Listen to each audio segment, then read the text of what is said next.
Les propos du procureur de la République de Béziers, Raphaël Balland le lendemain du décès de Mohamed Gabsi.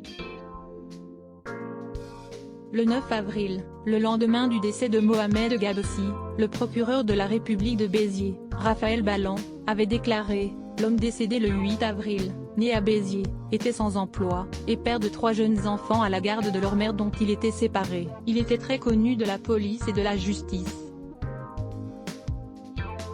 Il avait été condamné à 8 reprises depuis 2005, en particulier pour des violences et des vols. » Il ajoutait aussi, sa dernière condamnation était très récente puisque le 7 avril 2020, soit la veille de son décès, il avait été présenté au parquet de Béziers à l'issue d'une garde à vue pour avoir volé de l'argent dans les mains d'une personne à la sortie d'un distributeur automatique de billets. Il avait alors été condamné à 6 mois d'emprisonnement ferme, mais sans mandat de dépôt, dans le cadre d'une comparution avec reconnaissance préalable de culpabilité, plaidé coupable. Il déclarait alors être domicilié chez sa sœur à Béziers. L'état d'excitation de l'homme interpellé. Le lieu de l'interpellation n'est pas couvert par des caméras de vidéosurveillance.